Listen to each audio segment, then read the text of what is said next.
right, we're live. Woo! Woo! Hello, All right. everybody. Hey, welcome to another Storytellers Happy Hour. I'm Lisa Kastner. I'm the founder and executive editor of Running Wild and Rise. I'm here with the amazing Teehee Hazlett, who's one of our fantastic authors. And I don't know, I feel like I don't tell people this enough. Your first book ever that was published of short stories was named one of the best of the year by Kirkus Reviews. And I feel like I need to keep reminding people of that because it is fucking dope. And honestly, it's the last story that is my absolute favorite that I think took it over the top. I'm just saying, Yep. The Kirkus thing was huge. I remember when that happened. I was like, oh my God. Oh, wait. Are you okay? I think you froze for a second. Or am I frozen? No, it's probably me. My Wi-Fi's been meh. So if freeze, just keep going because I'll come back. Mm-hmm. Cool. Yeah. So yeah, my first book was called Dark Corners. It's a short story collection. The last story was based on a nightmare I had when I was like 5. And like, since the book came out, I had to have but me and my mom have talked about that specific story. Oh. And if you've read it, you understand. Yeah. Because it's a lot of weird stuff about moms and kids. And my mom was like, I hope I wasn't the inspiration. And I was like, no. It was a nightmare. This book is not you, Mom. Well, and you can tell from it that it's based on a nightmare. Like there's something about the emotions that it evokes. Yeah, but it's like super dope. Like you guys have to, and it's so funny. I'm suddenly using terminology that I don't normally use, like dope and cool and like awesome sauce that I haven't used since I was like in my like early 20s. And I'm like, okay, is this like vintage now? Like, should I not be doing this? So anyway. I don't know enough Gen Z or Gen Alpha kids to even really know what the new slang is. I get it all from Instagram. Dude, it's Gen Alpha now? That's the next one? Like, I don't know. The teenagers now are Gen Alpha. They're not even Gen Z. Oh my God. I'm so fucking old.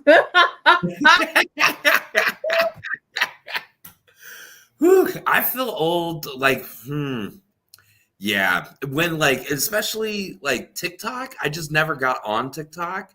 And now people are like, where are we going to go after? And I was like, I didn't go before.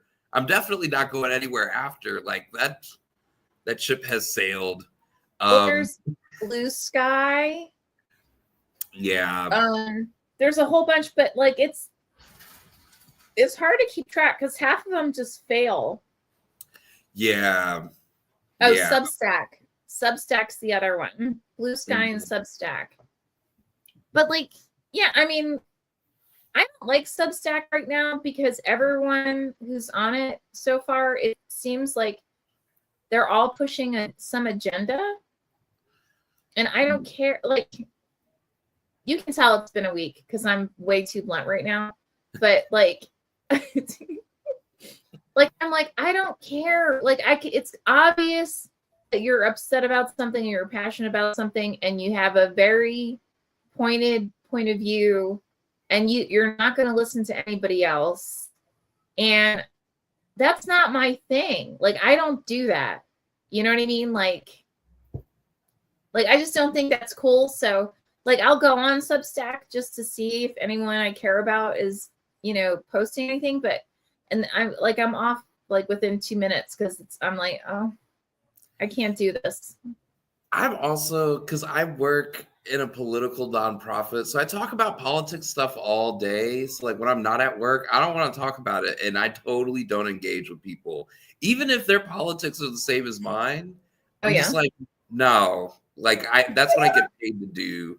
I'm not going to do it for free, and I'm tired of talking about it. I can see that. That's like my day job. I won't go into what my day job is, but let's just say my job typically involves a lot of uh getting other people to listen to other people's points of view and neutralizing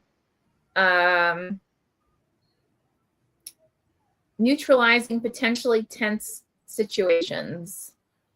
So when I'm not at work, I just want to like chill out and not have to deal. So when they say like only have people around you like in your private life who positively support you.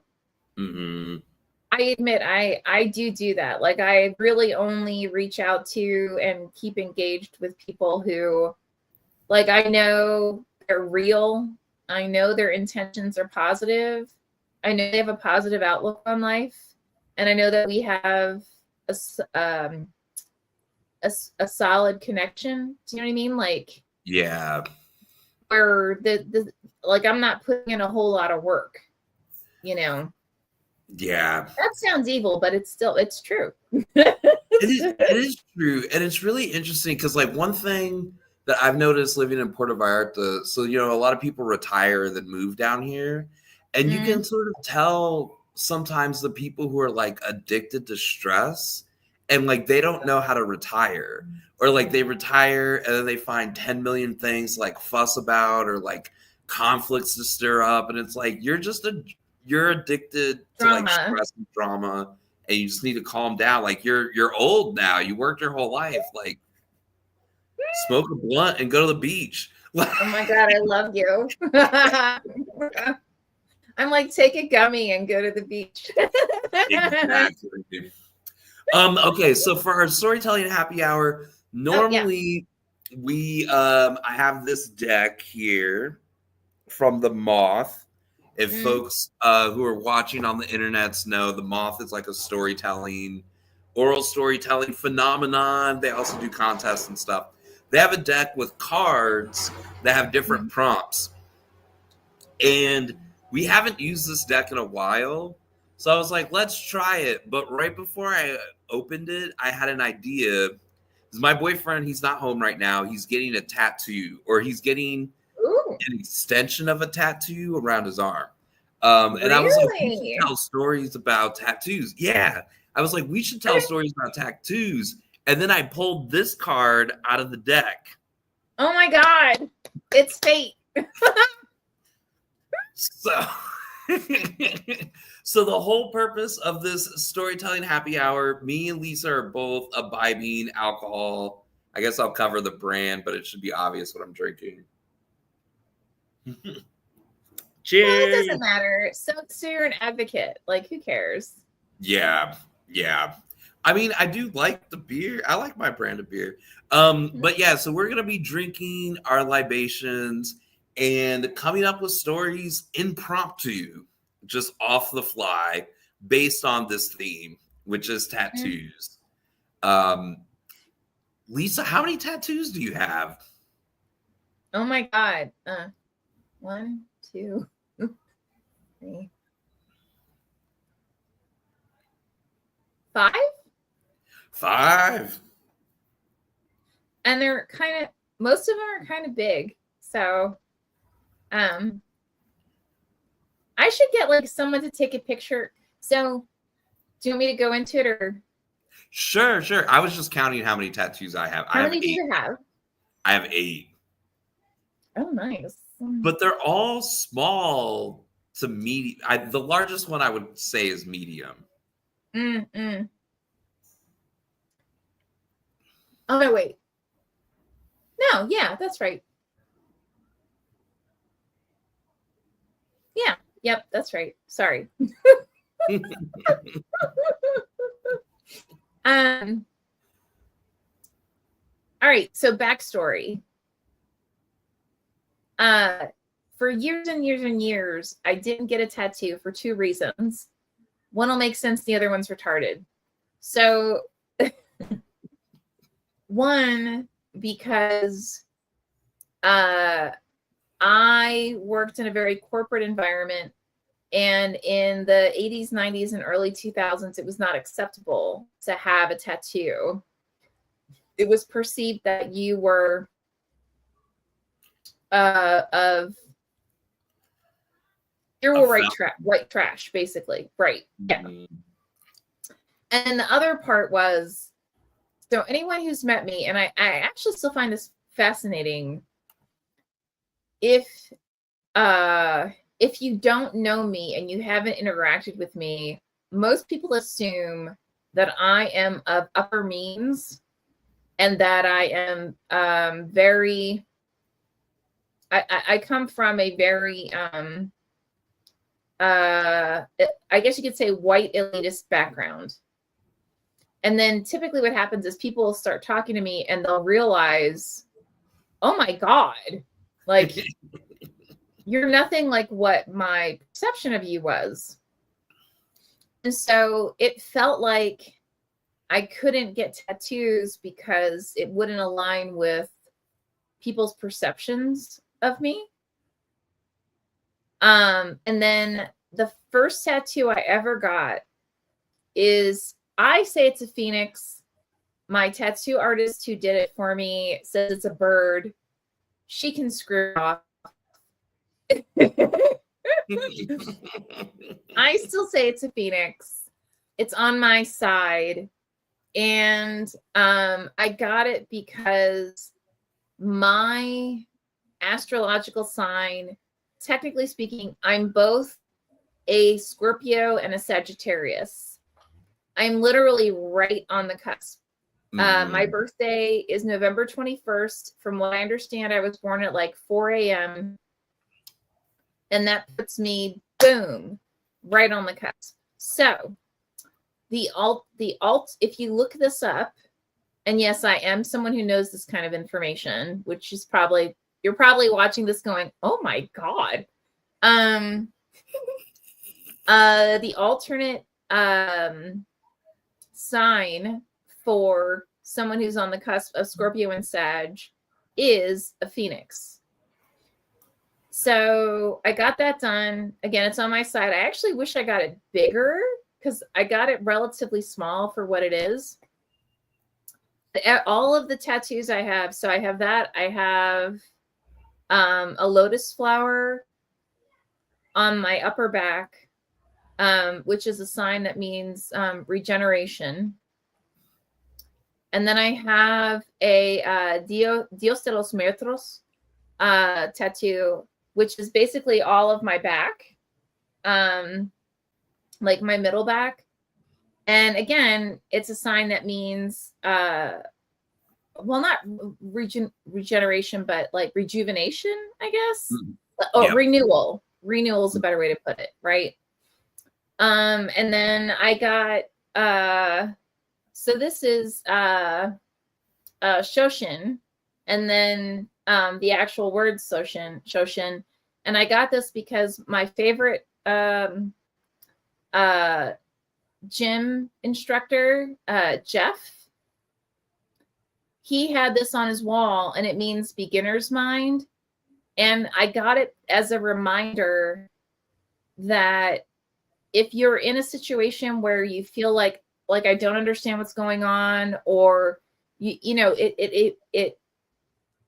you get really angry or you get really passionate about something, take a step back and allow yourself to really listen and hear what other people are saying, so you have that beginner's mind to get you to so instead of coming from like your past history of events, you're coming into it with, oh, okay, so that's why this is important to you, or that's why you have that perspective, or, you know, like that kind of thing. And I am that dork who, like, all my tattoos have some kind of significant meaning to me. And I actually do intend on getting more, but for years and years and years, I don't think I got my first tattoo until I was in my 30s. Whoa. Mm-hmm. But that's why, is because back in the day, if you were in a corporate job, it was completely unacceptable for you to get a tattoo. And then I don't remember what changed, but something changed. Well, actually, I do know. people who really wanted to get tattoos that meant something to them, they would get them in places where you could hide them. Yeah. So that's why mine's on my upper back, my lower back, my side, my arm. Now, what's really funny, side story, I'm totally hijacking this. I'm so sorry. No problem. I was at Superstars of Writing conference, and I was blessed that I was invited to be a speaker. And they have this one event where it's like a like what happened. Guests buy tickets to sit with one of the speakers, and then afterwards, everyone ends up at the bar, right? So they invited me to be one of the speakers where people sat, with you at your table. And at the bar, I had on this dress. I love fancy dresses. Like, I love sparkly. And like, what's hilarious is I wear like platform sneakers with them because I just think it's dope. Like, I think it's more fun than wearing like, sandals or not sandals, like heels or whatever. Yeah. Anyway, so we're all in this bar and we're like drinking our tushies off.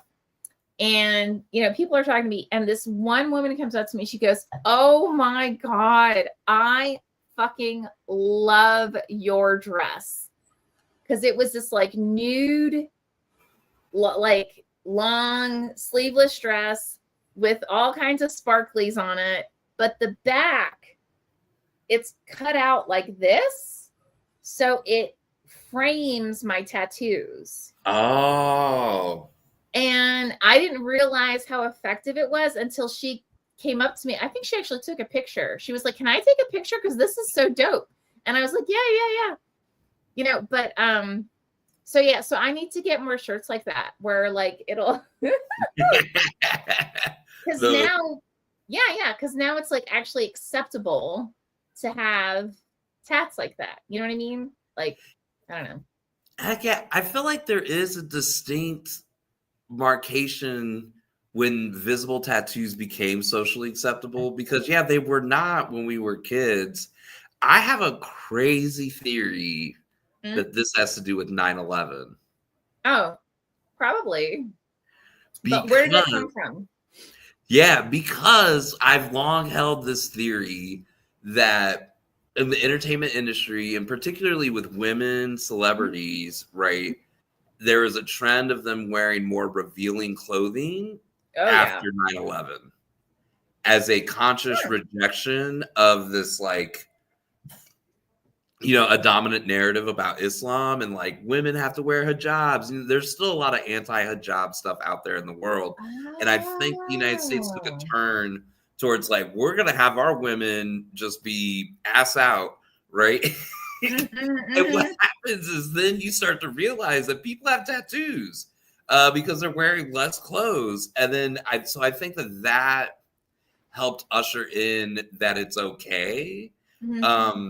And that like the kind of like the surprising celebrities who have tattoos where you're like, oh, that person's not a biker, or like, like that actress is not in action movies and she has a tattoo on her back.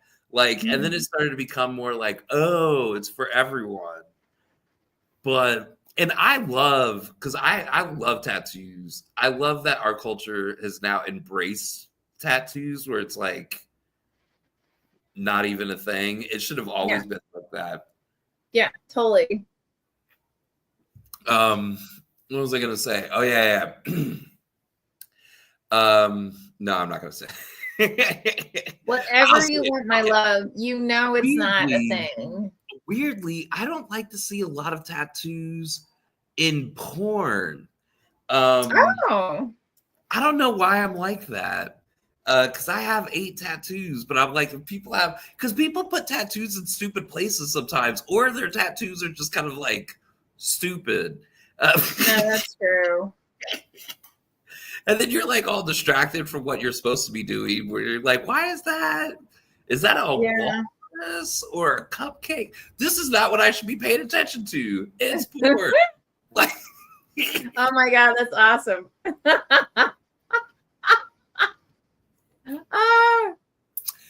But yeah, other than adult entertainers, I have 4 tattoos on everybody. Um, okay. Oh yeah. So my tattoo story. Okay. I have 8 tattoos. Wow. 2, I'm gonna brag, were at the time that I got the tattoo artist said it was their favorite tattoo they've ever done. Ooh. I was like, oh, so I have to burp because I'm drinking beer. Maybe you can see it. Here we go. Ooh. Oh, cool. Yeah.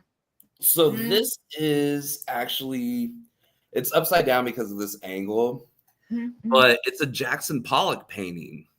And I Oh, always, wow. Cool. yeah, I butcher the pronunciation, but it's called something like Zeichnung Technik, which is like Okay. German or something. That means paint splatter technique. Mhm. So how I came about this tattoo, I feel like the story is 2-parted, maybe 3-parted. All good.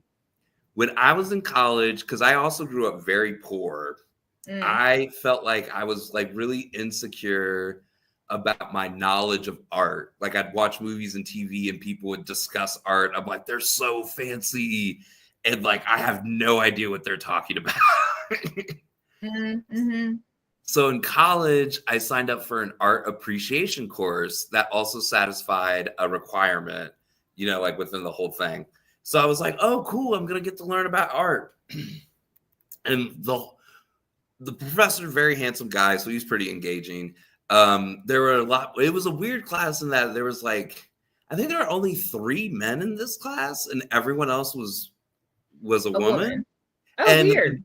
yeah, it was really, really, I went to the college in the rural South though. So I feel like art was not seen as manly enough for rural Southerners. So they just didn't go.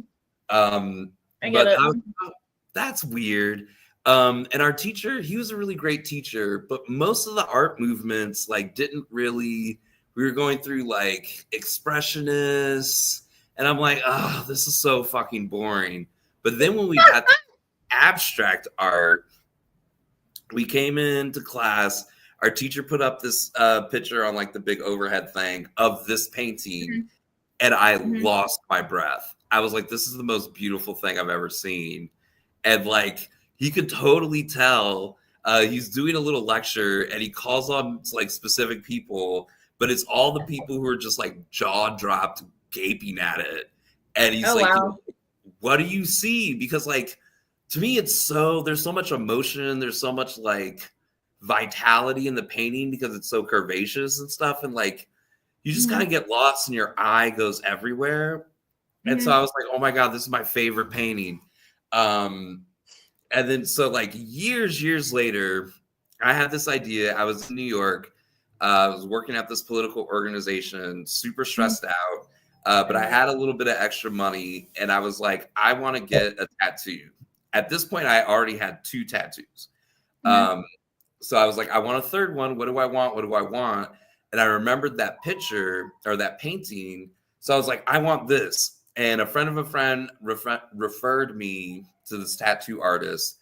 And so I'm like talking and emailing back and forth. And I was like, I want this Jackson Pollock painting. And Oh my she's God. like, what? And I was like, here's a picture of it. I wanted this placement on my forearm. And she's like, I'm sorry, what? And she was like, you want the painting on your body? And I was like, yes. Like, that's generally the idea of a tattoo. Yeah. Duh. Like, what is the disconnect? But then she finally like looked at it and she was like, oh, because she was like, you wanted to be all solid, right? You don't just want an outline. And I was like, no, I wanted to be all solid. And she was like, won't that look like someone just splattered a bunch of paint on your arm? And I was like, hopefully, yes. This is also the intention here. So we're like chit-chatting back and forth, and we finally make a date for her to like place it and see if she has and like study it and whatnot. And she's like, okay, come over on this Friday. I just so happened to be on a first date with this guy that I had met on the subway like 2 days prior. And oh my God. Yeah, he slipped me his phone number on the subway. Ooh, Yeah, it was crazy. damn. I know. I was like, am I in a romantic comedy? I love it. We're supposed to go on this date and we're going to go out to dinner. But I was like, hey, first, do you want to come with me? I'm meeting with the tattoo artist. She's, I have to further explain the tattoo because she doesn't understand what I'm trying to do. And then we can go and get dinner. And he was like, oh, yeah, sure. So there was a miscommunication. The tattoo artist was totally ready to go. And she had like looked at it a little bit more and figured out and thought about it and convinced herself. She was like, one, I can do this. It's going to be really difficult to make a tattoo look like paint splatter, but it was like an interesting artistic challenge for her. So she was like on board. And I was like, I don't know if I have the money. And she was like, whatever money you have now, and let's do it now, and then you can just Venmo me later. Oh, I love her. God yeah, damn. I was like, oh my God. And then I'm like, okay, but like, and she was like, yeah, your boyfriend can like hold your hand, and we're both like, he. And I'm like, he's not my boyfriend. This is like our first date. So She doesn't need to know. It's all good. Yeah, I was like, fuck it, you're gonna see me cry probably, which would not be the first time I've cried on a first date, but for totally different reasons. Yeah, we're talking about that. I'm just saying, go.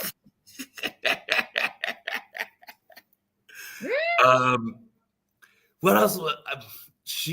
So I have, I think, an equal measure cried on a first date and had someone cry on me on a first date. Really? Oh, interesting. Yeah, not fun. But that's a side note. We'll come back to that. We will come back to that. Go ahead. Keep going. So I get the whole tattoo, and it's mostly painless, but it does take a while. So we ended up like skipping dinner. I think we got something to go. And I can't remember the rest of the date, but I did date that guy for like 3 years. Well, damn. I mean, he lasted through the fucking tattoo. That's huge, man. Yeah, which took a couple hours. Yeah. And then like, so I also had this thought, because your tattoo has to heal, they say, or else it'll rise. So I intentionally scratched at my tattoo a lot when it was healing. So this painting does it scars and it rises a little bit above my skin. So it very much looks like paint. Oh, that's cool. Yeah. Mine and people will sometimes like, oh, you have something on your arm there. And I'm like, yeah, intentionally. Mine never, now, which is interesting about this. So my skin naturally keloids. So for people who don't know, so keloid just means like whenever you have a scar, my scars don't heal plainly. They rise to what Tihi's saying, right? So like I have like 3 piercings in my ear. And for whatever reason, one of the 3, actually in both ears, keloided so poorly that I couldn't keep them. But that's how all my scars are. And I'm, by the way, I'm covered in scars for a variety of reasons. But no, like, but what oddly, none of my tattoos keloided. That's interesting. Right? Isn't that weird? I mean, I'm thrilled about it. I'm just saying. This one was my only tattoo that rose, but I did that on purpose. Interesting. Yeah, the other ones are fine. The last part of this, or maybe a couple multiple parts about this specific tattoo. So like one, the painting it's based on is worth like $10 billion, right? Like the original painting. And there are replicas, but like, I've come to realize that I could probably never afford very expensive art. But I'm like, but I can get it tattooed on me and then I live with the art, and arguably the only other person who has as close of a relationship to this painting is probably Jackson Pollock because he made it. But Right, right, I right. get to live on it, right? Which is like a weird thing. No, I adore that. I adore that. Yeah, absolutely. So when I was in Tunisia and Turkey, because of the way the tattoo looks, I didn't realize this. A lot of people thought it was Arabic. I think also Yeah. because it looked vaguely Arabic. But they like, I think, especially in Tunisia, I didn't see a lot of tattoos, and people are like, oh, tattoos are like very Western, very American. But when they saw my vaguely Arabic looking one, they were like, like even old ladies would like cross the street to come to ask if they could look at my arm. Oh my God, that is And I was like, awesome. what part of the Quran is that from? And I'm like, ah. You're like, well, maybe not. I don't know. It was super sweet. So, I mean, and then I feel like with tattoos, you don't really have favorites. Like parents don't have like a favorite child. Mm, But this one is very special. All of my tattoos are special, but this one is mm. very special. So I remember getting my first tattoo, which like I said, it was the Phoenix, and I thought, oh my God, this is gonna keloid, and no one will be able to see it because I typically do keloid really badly.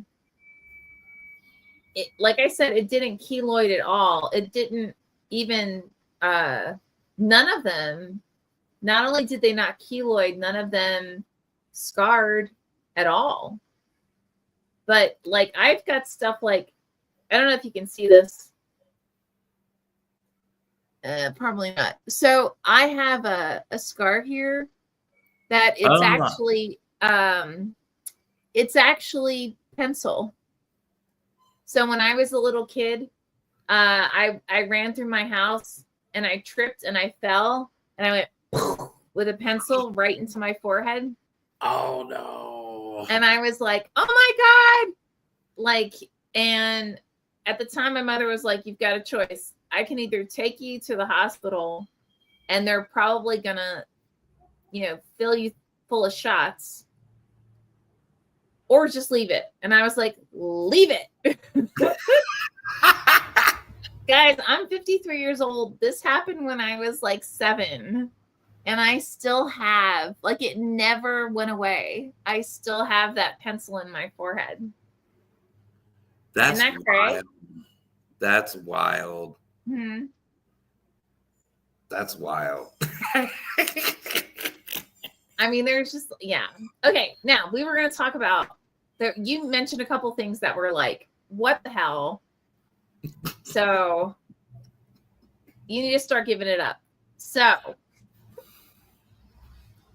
Crying on a first date. I did cry when I was getting the tattoo that I liked, especially as it got closer to my wrist bone, because that hurt.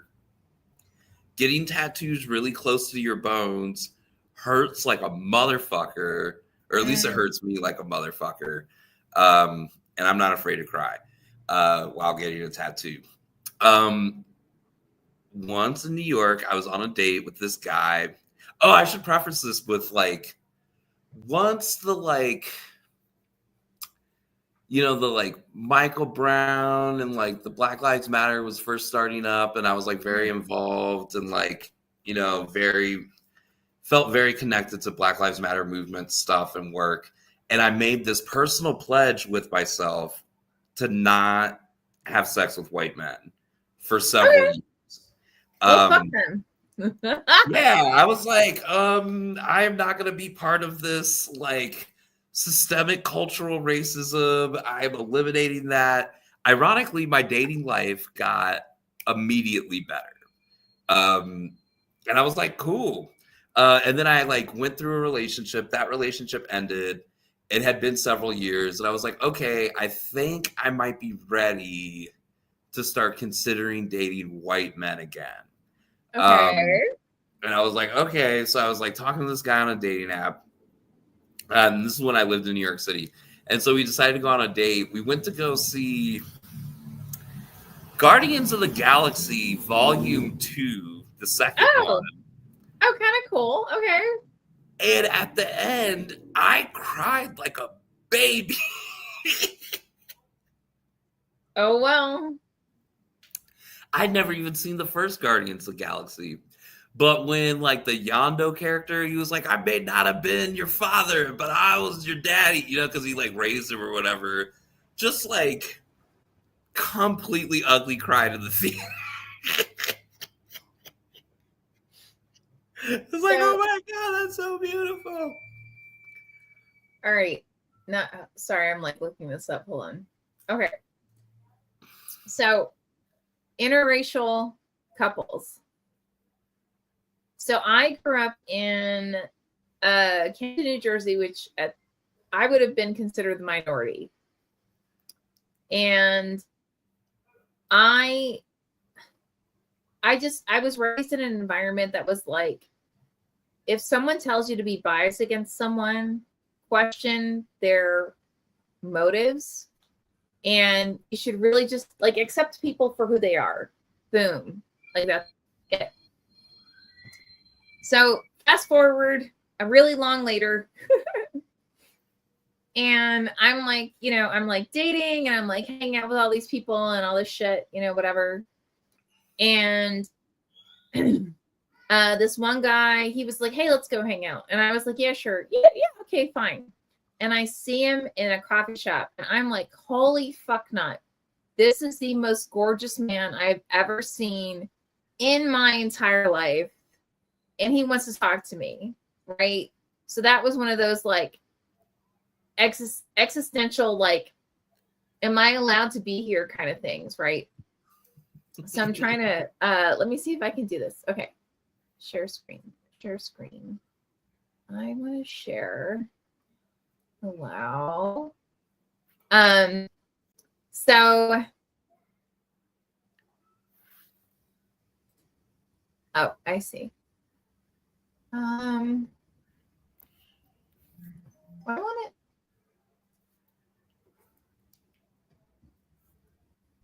Oh, I see. Sorry about this, guys. So, you know, we just like sat around and hang out. Literally, we closed this coffee shop and we hung out just as friends for like, I want to say like 3-4 weeks. And then one day he's like, you know, I like you a lot more than a friend. And I thought, thank fucking God. Because you are goddamn like gorgeous on the inside and outside, right? Right, like one of those where you're just like, oh my God, I get to talk to you, yay! And you like think I'm cool, which is like huge. Oh, I have way too many. Hold on, I'm sorry, guys. Do this. I could do this.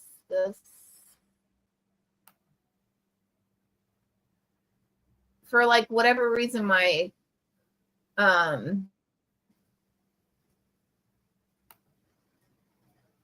I have too many windows open. That's basically the problem. Okay. Oh. All right. I know, right? Ah, here it is. Okay. So this is the man I'm talking about. Now, in person, I mean, he's gorgeous here, but like in person, it's like, holy shit. Like you're even more gorgeous, like for real. So this is so we actually ended up, we're now married, by the way. This is my husband. We've been married for 11, 12 years now. Heck something yeah. like that. Right? So, I mean, like you just don't know, right? Like, and like on our first date, I mean, all we did was sit around. I mean, we literally closed the cafe. And we just had so much in common and we just kept like talking. And by the way, he's a professional musician. He was actually the cultural ambassador to Kazakhstan. And then later on, he was the cultural ambassador to Germany. And I mean, he's just absolutely phenomenal. So the whole like you just don't know. Do you know what I mean? Like, Yeah. You just don't know. So anyway, sorry for making you wait for so long to see that picture, because I was trying to set it up so you could actually like see him, and then it like effed up. So sorry about that. But anyway, he's very handsome. Thank you. If you wait until you see him in person, because you'll be like, God damn, what the hell? Like, it just doesn't give him justice. So it's funny because like when I was younger and navigating the dating world, I always made a concerted effort to date men that I thought were less attractive, so that I knew I was the hot one in the relationship. Oh my God, I love you so much. That is fucking awesome. Because I was like, I want to be the hot one, and I don't want there to be a competition about who's the hot one. Okay. Like, I want everyone to know that I'm the hot one. Now, see, I grew up and I was thinking like, okay, so I'm the super nerd. I'm in the top 1-2%. I actually didn't have a boyfriend until I was like 16. I didn't even try to go on dates until I was like 19, but I was also closeted, so. Well, love. I mean, that's, yeah. And the only way I even got a boyfriend was because me and some friends were hanging out at like this one rock club that everybody, like, it was the rock club that everyone went to in Philly. And we were too young to actually go inside. So we just, what you would do is you'd hang out in the parking lot. Like, no shit. So there were all these like young under 21 girls in the parking lot. Everyone knew this, by the way. Like, I'm not saying anything that's new, right? But so like all these under 21 girls would hang out in the parking lot. And then what would happen is like all these guys who are over 21 would come out of the club, and then they would come and hang out intentionally with these under 21 girls. And that's how they'd get their new girlfriends. Like, no joke. I was talking to my friend Lesson a couple weeks ago when we were both 18, 19 years old together in Orlando, and we were kind of like club kids, but you know, when you're that age and you're young and you're dating, you're just making a lot of dumb decisions. Yeah. So I met this dude I was 19, he was 45, and met him at like a Pride Parade after party, and then proceeded to live in his apartment or not his apartment, his house, because he had a pool, an in-ground pool, for 2 weeks. And we had this like very, oh my God. We had like a 2-week relationship, and then it ended, and I just moved back, and I just went back to my apartment. But I was 19, he was 45. Wow. And I'm 41 now, and I'm like, I would never do that. Like, wait, how old were you then? So 19. So there was like, yeah, like a 26-year difference. Like, if I saw a 19-year-old a child now, I would say that's a child. Like, 19-year-olds are young. Oh my God. So I don't live far from like all the college not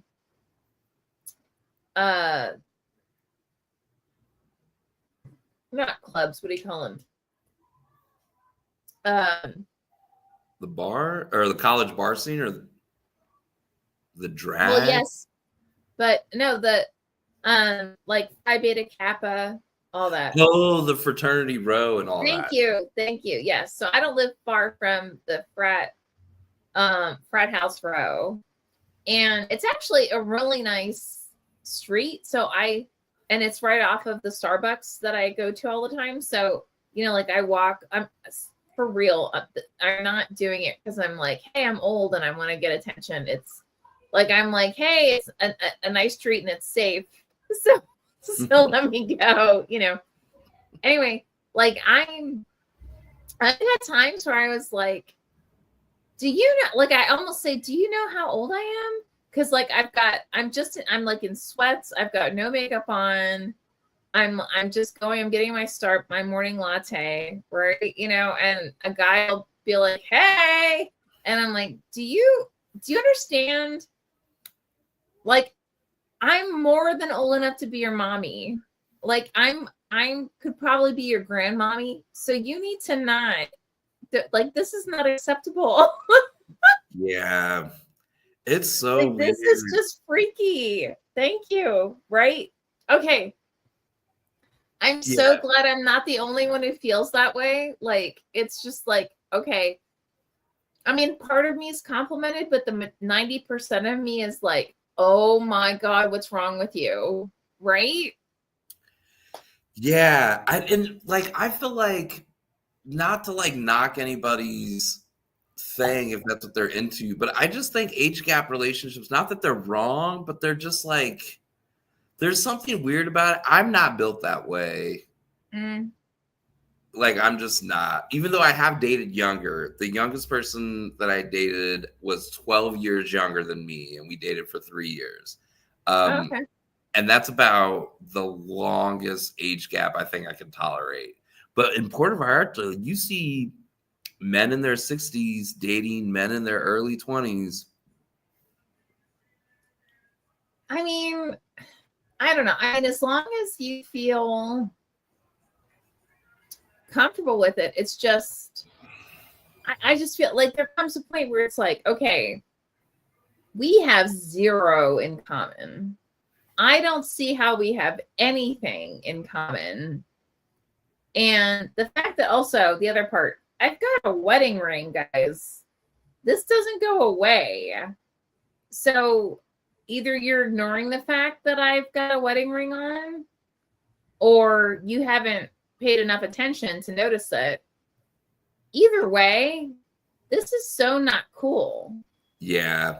If they're frat guys, I imagine they're probably just not that observant. Well, that's fair. That is fair. Yeah. Yeah. Oh my gosh, we've jumped so many different things. But okay, without naming names. Yeah. So that was twice that I've cried on dates. Oh yeah, and that white dude, after I cried in Guardians of the Galaxy, he told me that I was super weird of me to cry in a movie. And I was like, what? That's not correct. We never went on a second date. Whatever. Yeah.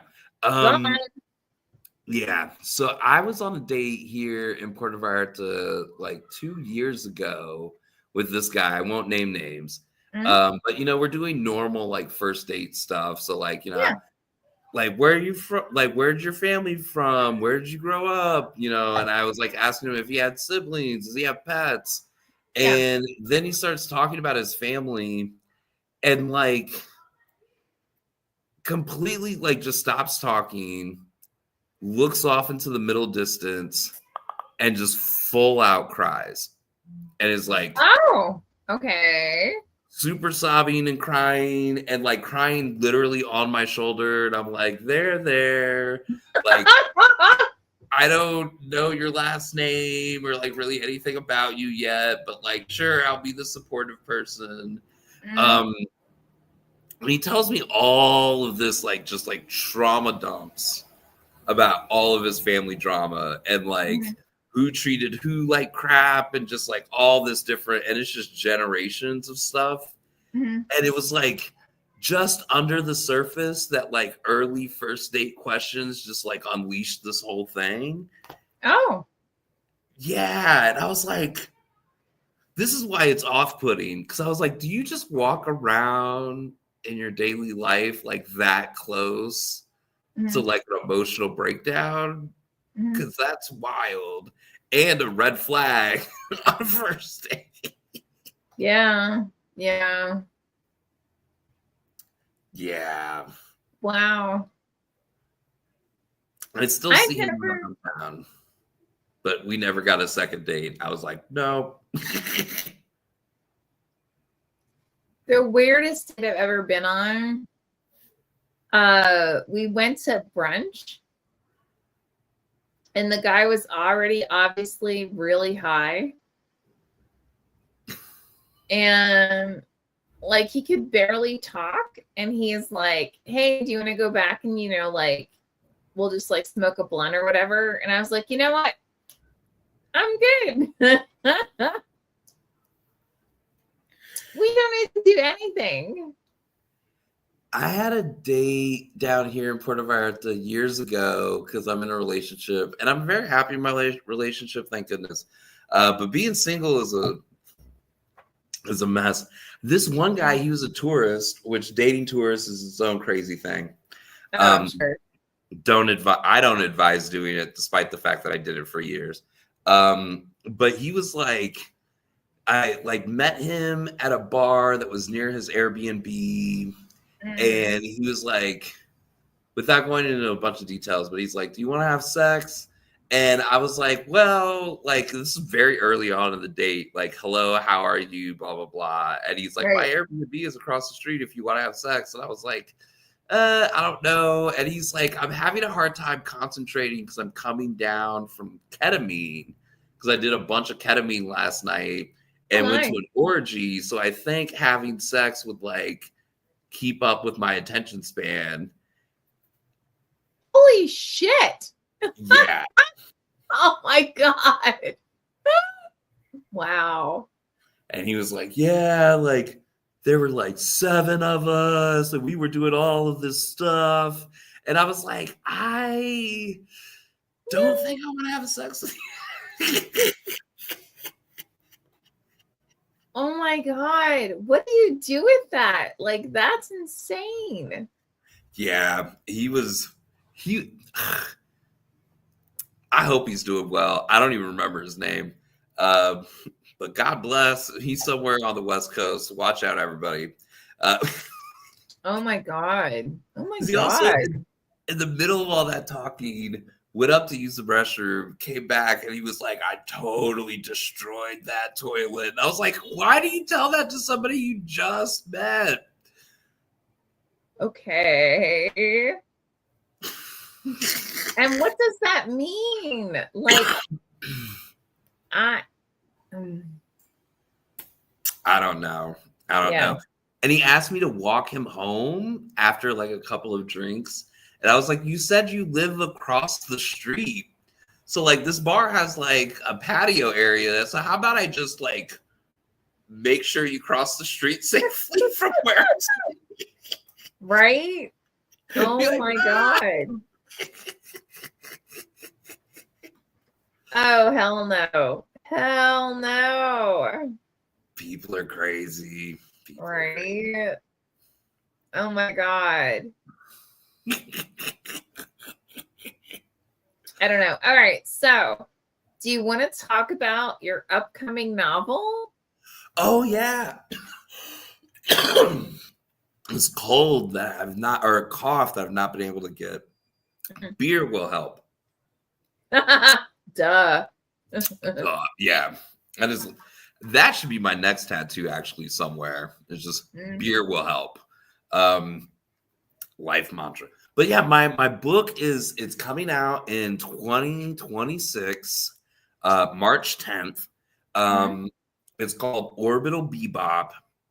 It is a science fiction novel. It's actually somewhat in the same vein as Dark Corners. Dark Corners was a short story collection. There were 11 stories. They were very minimalistic, which is why you can get 11 stories in about 90 pages. Yeah. Because they're really short. This book is 6 stories that are interconnected, and they chart the course of humans' migration from Earth throughout the solar system and eventually back to Earth, but told through the perspective of queer people of color. Um, and so each story is separated by centuries, but they are linked. They all have a central through point. They are all connected to each other, which was a difficult thing to do. But I love the book. It took 2.5 years to write. It was an amazing journey writing the book. I'm so excited for when it comes out. I can't wait. And like you know how when you write something and like you really, really, really just want to talk to somebody who's read it and be like, because I'm curious what other people think and what they get out of it. But I think like this book hopefully is a conversation starter. Like you're gonna read it, you're gonna want to give it to somebody else so they can read it so that y'all can talk about it. Because there will be a lot to talk about. That is awesome. And we're getting it out. Excuse me. Is it March 2016 or 2026? Sorry. Yeah. This just shows that I'm old. That's all. Sorry, guys. March 2026. Yeah, I've also made that exact same mistake earlier this week talking about 2025. And I was like, oh, yeah, it's a new year. We're in 2015 now. And people were like, no, we were in 2015 10 years ago. Right? And you're like, whoops.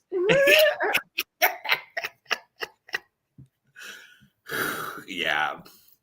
That was also, this is another random tangent. I was really bad at like crossing over into the new year in elementary school on like my homework and my assignments and stuff like that, in January. And I always, I would always mess it up all the way until like March or April. I was like making the same mistake all the time. Oh, okay. I don't know what that says about me. Cool. All right. Well, we've only got like 3 minutes, dude. Is there anything else that you want to like talk about or pitch or whatever? I don't care. I am writing a mystery series that I hope is a mystery novel that I hope is the beginning of a series. Woo-hoo! I think maybe it's 5 to 10 books. Based on an alternate dimension version of Puerto Vallarta with lots of mystery and some like sci-fi and supernatural craziness going on. All right. That sounds awesome. I look forward to it. Well, it's so much fun. So wait, here's a quick question with our 2 minutes remaining. How did you go about plotting your mystery series? So I have a dear friend. His name is Jonathan Mayberry. We've known each other for like 25 years. He's this huge best-selling horror, thriller, sci-fi author. And he dared me to write a werewolf thriller series. And I'm like, well, I need a structure to it. So can I rip off? He has a novel called Ink, which I'll look up right now. I'm like, let me use the structure of Ink. And I'll do it. And he was like, yeah, sure, absolutely, go for it. So I literally just plotted out the structure of Ink. And hold on, give me a sec. I'll give you the link to it so you know what I'm talking about. I plotted out the structure to Ink and used that as the base for Cure, and then actually a similar structure for the follow-up Family Pack, and a similar structure for the follow-up that I'm working on now, which is called War Dogs. And he loved it so much that he was like, holy shit, this is fucking awesome. Like, one of those, like, I didn't know that this is what you know, the structure of my novel could do, kind of thing, you know. So yeah, so that's where it came from.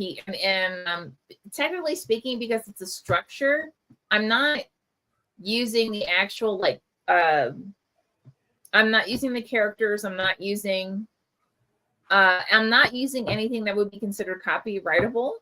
Yeah.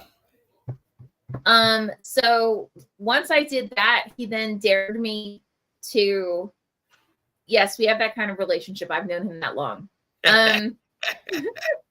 He dared me to take Dune and then, but put it in the world of Cure, which is my werewolf series, and then build a series out of that. And I was like, fucking game on, dude. I'm totally gonna do that. So, but first I have to finish. I'm in the middle of writing War Dogs. So once I'm done War Dogs, then I can leap into Dune and the original Dune series, but put it in the world of lycanthropes. And or at least the world of lycanthropes that I created. Yeah. And then I can create a series off of that. Does that make sense? So fascinating. That is so fascinating. I winged it the entire, like up until a month ago, I had no idea who the mystery bad guy, like who the suspect was, or how he got caught, or why he did it. Like I just figured that, and I'm like 175 pages deep into this book, and like, I finally, you're like, what am I doing? But that being, I don't want to short sell my own book because it's very interesting and awesome. Like I love my characters, the way that there's lots of like good misdirects, and like the mystery is important yet also petty. So like I'm very, very into it, but I had no clue what I was doing at all. Maybe with the second mystery, I'll preemptively come up with a structure. Got it.